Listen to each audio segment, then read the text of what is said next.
1453 Constantinople തുർക്കികളുടെ കൈകളിലാവുകയും അതുവഴി കരമാർഗമുള്ള വ്യാപാര ബന്ധങ്ങൾ തടസ്സപ്പെടുകയും ചെയ്തതോടെ യൂറോപ്യന്മാർ പുതിയ സമുദ്രമാർഗങ്ങൾ തേടാൻ നിർബന്ധിതരാവുകയും ചെയ്തു.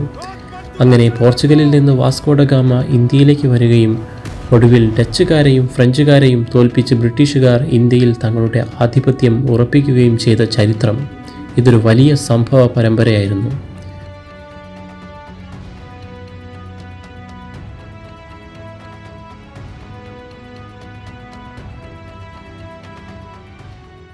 അങ്ങനെ നമ്മൾ 8th സ്റ്റാൻഡേർഡിലെ അധിനിവേശവും ചെറുത്തുനിൽപ്പ് നടന്നിട്ടുള്ളൊരു ഭാഗം, അതിൻ്റെ ഫസ്റ്റ് ഒരു കുറച്ച് ഭാഗം നമ്മൾ കഴിഞ്ഞ വീഡിയോയിൽ പറഞ്ഞിട്ടുണ്ടായിരുന്നു. ഇനി അടുത്ത സെക്ഷനായിട്ട് നോക്കുന്നത്, അതുവരെ പോർച്ചുഗീസിൻ്റെ സംഭവങ്ങളൊക്കെ പറഞ്ഞു, അവരെന്തൊക്കെയാണ് കാണിച്ചു കൂട്ടിയെന്നൊക്കെയുള്ള കാര്യങ്ങളൊക്കെ ഞാൻ പറഞ്ഞു. അത് കഴിഞ്ഞിട്ട് പിന്നെ നമുക്ക് ഡച്ചുകാരുടെ വരവ്. അപ്പോൾ ഇവർ വന്നിട്ട് പോർച്ചുഗീസുകാരെ അവിടുന്ന് ഫൈറ്റ് ചെയ്ത് അവരൊക്കെ തോൽപ്പിച്ച് അവർ 4 സ്ഥലങ്ങളിൽ അവർ ആധിപത്യം സ്ഥാപിച്ചു. അവർ 4 ഭാഗങ്ങളിൽ ഏതൊക്കെയാണത്? നാഗപട്ടണം, ബറോച്ച്, അഹമ്മദാബാദ്, ചിൻസുര. ഈ 4 സ്ഥലങ്ങളിലാണ് ഡച്ചുകാർ കച്ചവടാധിപത്യത്തിന് വേണ്ടി പോർച്ചുഗീസുകാരെ പരാജയപ്പെടുത്തിയിട്ടുണ്ട്. എന്തൊക്കെ പറഞ്ഞിട്ട് എന്താണ്, തിരുവിതാംകൂറിലേക്ക് വന്നപ്പോൾ മാർത്താണ്ഡവർമ്മ ഇവരെയൊക്കെ അടിച്ചോടിച്ചു, ഡിഫീറ്റ് ചെയ്തു.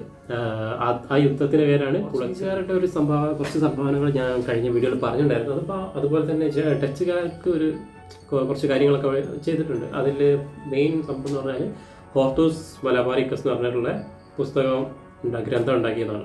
ഡച്ച് ഗവർണറായിട്ടുള്ള ഹെൻറിക് വാൻ റൈഡാണ് ഈ ഹോർത്തൂസ് മലബാറിക്കസ് ബുക്ക് രചിച്ചത്. അതിനുവേണ്ടി ഹെൽപ്പ് ചെയ്തിട്ടുള്ളത് ഇട്ടി അച്യുതൻ, അപ്പുഭട്ട്, രംഗഭട്ട്, വിനായകഭട്ട്, ഇവരൊക്കെയാണ് ഈ കാര്യങ്ങളൊക്കെ ഉണ്ടാക്കാനായിട്ട് അവരെ സഹായിച്ചത്. പിന്നെ മലയാള ഭാഷ അച്ചടിച്ച ആദ്യത്തെ ബുക്കാണ് ഈ ഹോർത്തൂസ് മലബാറിക്കസ് എന്ന് പറയുന്നത്. പിന്നെ മലയാളം ഇംഗ്ലീഷ് വിവർത്തനം ഡോക്ടർ KS മണിലാൽ ആണ് ചെയ്തത്. ഇട്ടി അച്യുതൻ എന്ന് പറയുന്നത് ഒരു മലയാളി വൈദ്യനാണ്. അദ്ദേഹം ജനിച്ചിട്ടുള്ളത് ആലപ്പുഴ ചേർത്തല താലൂക്കിൽ കടക്കരപ്പള്ളി വില്ലേജിലാണ്. ഒരു നാട്ടുവൈദ്യനാണത്. അങ്ങനെ ഡച്ചുകാരെയൊക്കെ ഇവിടുന്ന് ഓടിച്ചു. പിന്നെ നമ്മുടെ ബുക്കിൽ പറയുന്നത് ഫ്രഞ്ചുകാരും ബ്രിട്ടീഷുകാരും തമ്മിലുള്ള ഒരു വാറിനെ പറ്റിയാണ്.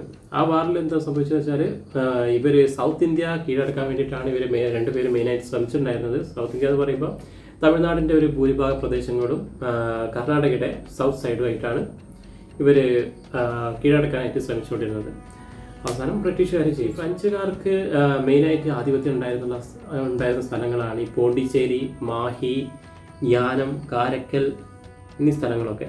പോണ്ടിച്ചേരിയൊക്കെ എപ്പോഴും നിങ്ങൾക്ക് പോയി കഴിഞ്ഞാൽ അവിടെയൊക്കെ കാണാം ഫ്രഞ്ചുകാരൊക്കെ നിർമ്മിച്ച് വെച്ച ഒരുപാട് നിർമ്മിതികളും പിന്നെ ഒരുപാട് ആ കാലത്തുള്ള അവരുടെ ഒരു സ്റ്റൈൽ ഓഫ് ഹൗസ് മേക്കിംഗ്, അവരുടെ ഒരു സ്റ്റൈൽ ഓഫ് ബിൽഡിങ്സ്, അങ്ങനത്തെ കാര്യങ്ങളൊക്കെ അവിടെ പോയിട്ടുണ്ടെങ്കിൽ ഇപ്പോഴും അത് കാണാവുന്നതാണ്.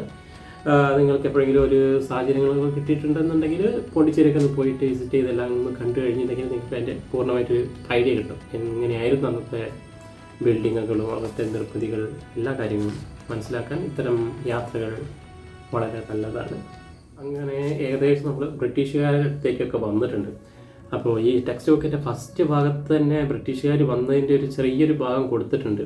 അതിനെ പിന്നെ അവിടെ തൂക്കി വെച്ചതെന്ന് അറിയാൻ പാടില്ല, എന്നാലും നമുക്കതുകൂടെ ഈ ഭാഗത്ത് ഡിസ്കസ് ചെയ്യാം. ബ്രിട്ടീഷുകാർ 1601 ഏപ്രിൽ മാസം ലണ്ടനിൽ നിന്നും 4 കപ്പലുകളുമായിട്ട് ഈസ്റ്റ് ഇൻഡീസ് ഭാഗങ്ങളായിട്ടുള്ള സുമാത്ര, ജാവ ഈ 2 സ്ഥലങ്ങളിലേക്ക് ഒരു യാത്ര നടത്തുകയാണ്. 4 കപ്പലുകളുണ്ട്. ആ കപ്പലുകളുടെ പേര് അസെൻഷൻ, ഡ്രാഗൺ, ഹെക്ടർ, സൂസൻ. ഇവരവിടെ പോയിട്ട് അവിടുത്തെ കുരുമുളക്, അവിടുത്തെ മറ്റ് പല ചരക്കുകളെല്ലാം ആ ഷിപ്പുകളിൽ നിറച്ച് തിരിച്ചൊരു 18 മാസത്തിന് ശേഷം തിരിച്ച് അവിടേക്ക് ലണ്ടനിലേക്ക് തന്നെ തിരിച്ചെത്തി. അപ്പോൾ ഈ ഒരു ട്രേഡിലൂടെ അവർക്ക് ഒരുപാട് ലാഭം ഉണ്ടായി. മാസീവ് സക്സസ് ആയതുകൊണ്ട് അവർ അതിൻ്റെ സെക്കൻഡ് അറ്റംപ്റ്റിലേക്ക് കടക്കുകയാണ്. 1604 മാർച്ച് മാസം സെയിം ലണ്ടനിൽ നിന്ന് തന്നെയാണ് അവർ യാത്ര പുറപ്പെടുന്നത്. സെയിം കപ്പലുകളും മാറ്റങ്ങളൊന്നുമില്ല, സെയിം ദ്വീപുകളിലേക്ക് തന്നെയാണ് പോകുന്നത്. ജാവ, സുമാത്ര. അവിടെ നിന്നും കുരുമുളക് എല്ലാ കാര്യങ്ങളൊക്കെ നിറച്ച് ഹെക്ടറും സൂസനും ആദ്യം പുറപ്പെട്ടു. അത് കടലിൽ വെച്ച് തകർന്നു പോയി. രണ്ടാമത് വരുന്നത് അസെൻഷനും ഡ്രാഗണുമാണ്. അപ്പോൾ അവർ ഇത് നോക്കിയപ്പോൾ സൂസൻ കംപ്ലീറ്റ്ലി കൊളാപ്സ് ആയിട്ട് കടലിൽ മുങ്ങി താഴ്ന്നു പോയി. ഹെക്ടർ കടലിൽ ഇങ്ങനെ ഒഴുകി നടക്കുന്നുണ്ട്, തകർന്നിട്ട് ഒഴുകി നടക്കുന്നുണ്ട്. അതുകൊണ്ട് അവർ അതിനെ രക്ഷിക്കാൻ നോക്കി, പക്ഷെ അതിലൊരാൾ പോലും ജീവനോടെ ഉണ്ടായിരുന്നില്ല. ഈ 2 കപ്പലുകളും തിരിച്ച് ലണ്ടനിലെത്തി. എന്നാണ് എത്തിയത്? 1606 മെയ്യിലാണ് റീച്ച് ചെയ്തത്. അതിലൊരു 95% അവർക്ക് പ്രോഫിറ്റ് ഉണ്ടായിരുന്നു. ആ ഒരു 2 ഷിപ്പ് മുങ്ങിയിട്ട് കൂടെ അവർക്ക് 95% പ്രോഫിറ്റ് ഉണ്ടായിരുന്നുള്ളതാണ് ഇതിലെ ഇൻട്രസ്റ്റിംഗ്. ഇപ്പോൾ ഞാൻ ഒരുപാട് കാര്യങ്ങൾ പറഞ്ഞു. അതിൽ നിങ്ങൾക്ക് എങ്ങനെ വേണമെങ്കിലും പഠിക്കാം. ഞാനൊരു സജഷൻ പറയുകയാണ്. ഞാനൊക്കെ പഠിക്കുന്ന ഒരു കാലത്ത് ടീച്ചേഴ്സിനൊക്കെ എങ്ങനെയായിരുന്നു നോട്ട്സ് വേണ്ടതെന്ന് വെച്ചാൽ അവർ ഒരു ഹോംവർക്കോ എന്തെങ്കിലും ഒരു കാര്യങ്ങൾ തരും. എന്നിട്ട് നമ്മൾ എസ്സേ പോലെ ഒരുപാട് എഴുതി എഴുതി എഴുതി എഴുതി ഇങ്ങനെ അവർക്ക് സബ്മിറ്റ് ചെയ്തുകൊണ്ടേയിരിക്കണം. ഇത് ചെയ്ത് എക്സാമിൻ്റെ ഒരു ടൈം ആവുന്ന സമയത്ത് നമ്മൾ ഇത് മുഴുവൻ വായിച്ചുകൊണ്ടേയിരിക്കണം. ഒരുപാട് എഴുതി വെച്ചിട്ടുണ്ടാകും. നമ്മൾ 4-5 നോട്ട് ബുക്കൊക്കെ ഒരു സബ്ജക്റ്റിന് നമ്മൾ എഴുതിക്കൊണ്ടിരുന്നൊരു കാലം ഉണ്ടായിരുന്നു. ഇപ്പം എങ്ങനെയാണെന്ന് അറിയാൻ പാടില്ല. അപ്പോൾ എൻ്റെ ഒരു ഐഡിയയിൽ പറഞ്ഞാൽ തന്നെ ഒരുപാട് സ്റ്റോറീസ് ഉണ്ടാവും അതിൽ. സ്റ്റോറീസ് എല്ലാം ഓർത്ത് വെക്കാനും അതിൻ്റെ വർഷങ്ങൾ ഓർത്ത് വെക്കാനും ചില കാര്യങ്ങളൊക്കെ നമ്മൾ ഫ്ലോ ചാർട്ടായിട്ടോ അല്ലെങ്കിൽ എന്തെങ്കിലും ഒരു പിക്ചർ രീതിയിലോ അങ്ങനെ എന്തെങ്കിലുമൊക്കെ രീതിയിൽ വരച്ചൊക്കെ വെച്ച് കഴിഞ്ഞാൽ നമുക്കത് ഈസി ആയിരിക്കും. എക്സാമിൻ്റെ ടൈമിലൊക്കെ വന്നിട്ട് നമുക്ക് ഒരു എസ്സേ പോലെ എഴുതി വെച്ചത് നമ്മൾ വായിച്ചും വീണ്ടും മനസ്സിലാക്കി പഠിച്ചെടുക്കാനായിട്ട് നമുക്കൊരു അരമണിക്കൂർ വേണ്ട സമയത്ത് നമ്മൾ ഈ ചിത്രങ്ങളായിട്ട് വരച്ച് വെച്ച കാര്യങ്ങൾ അപ്പോൾ കുറച്ച് ബുദ്ധിമുട്ടുണ്ടാവും വരയ്ക്കാനും. ഒരു ഫ്ലോ ചാർട്ടിൻ്റെ ഐഡിയ ക്രിയേറ്റ് ചെയ്യാനൊരു ബുദ്ധിമുട്ടുണ്ടാവും. പക്ഷേ എക്സാം ടൈമിൽ ഒരു 10 സെക്കൻഡ് 20 സെക്കൻഡിനുള്ളിൽ നമുക്ക് ആ പിക്ചർ ഓർമ്മിച്ച് വെച്ചാൽ തന്നെ ഒരുപാട് കാര്യങ്ങൾ 2 പുറം 4 പുറമൊക്കെ എക്സാമിൽ എഴുതി വെക്കാൻ സാധിക്കും. ഈ നമ്മൾ ഒരുപാട് എഴുതിയിട്ട് കാര്യമില്ല. നമ്മൾ അല്ലു അർജുൻ ഗജമുഖി സിനിമയിൽ പറഞ്ഞ പോലെ ക്ലാസ്സിൽ ഉത്തരം പറയാൻ ഏത് പണ്ടനും പറ്റും, പക്ഷേ പരീക്ഷയിൽ എഴുതുന്നതാണ് ടോപ്പറാകുന്നത്. ഞാൻ ടോപ്പറായിരുന്നില്ല കേട്ടോ. പറഞ്ഞ കാര്യങ്ങളൊക്കെ ഫ്ലോ ചാർട്ടായിട്ട് ഇങ്ങനെയൊക്കെ അങ്ങോട്ട് വരച്ച് വെച്ചെന്ന് വിചാരിച്ചു. അപ്പോൾ ഇതിൽ കാര്യങ്ങളൊക്കെ നോക്കിയാൽ തന്നെ നമുക്ക് മനസ്സിലാവും. ഇപ്പോൾ പരീക്ഷേൻ്റെ മുന്നേ ആണെന്നുണ്ടെങ്കിൽ ഒരു വിത്തിൻ 10 സെക്കൻഡ്സിനുള്ളിൽ നമുക്ക് ഈ കാര്യങ്ങളൊക്കെ മനസ്സിലാക്കിയെടുക്കാം.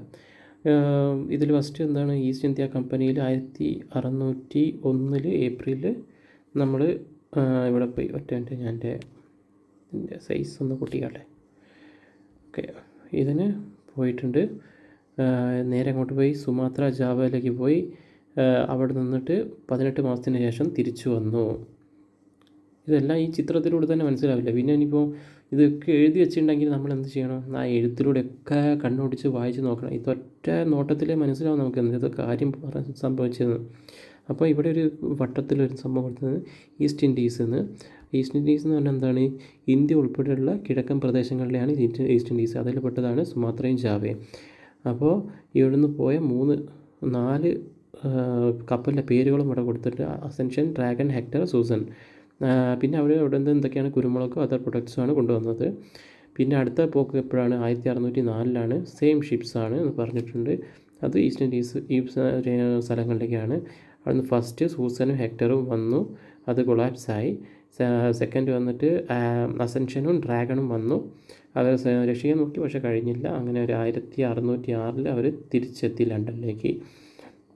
95% പ്രോഫിറ്റും കിട്ടിയിട്ടുള്ളത്. കഴിഞ്ഞു. എത്ര സമയമായി? 1 മിനിറ്റ് 37 സെക്കൻഡുമായി ഈ ഒരു കാര്യം ഞാൻ പറയാനായിട്ട്. ഇപ്പോൾ ഇതിൽ നമ്മൾ ശ്രദ്ധിക്കേണ്ട കാര്യങ്ങൾ ഒക്കെ പാടിന്ന് റിമൂവ് ചെയ്യാൻ എന്താ മാർഗമുണ്ടോ? ഒരു നിമിഷം.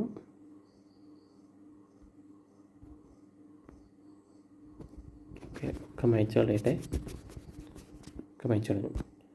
ഇനി ഒന്നുകൂടി. അപ്പോൾ ഇതിലെ പോയിൻറ്റ്സ് ഏപ്രിൽ 1 ഡേറ്റ് പോയിൻ്റാണ്. അതാണ് ശ്രദ്ധിക്കേണ്ട കാര്യങ്ങൾ. ഇതിൻ്റെ പേര് ഓർമ്മിച്ച് വെക്കേണ്ടതാണ്. സുമാത്ര ജാവ പേര്, ഈസ്റ്റ് ഇൻഡീസ് ഓർമ്മിച്ച് വെക്കേണ്ടി. രണ്ടാമത് ഈ വർഷം ഒന്ന് ഓർമ്മിച്ച് വെക്കണം.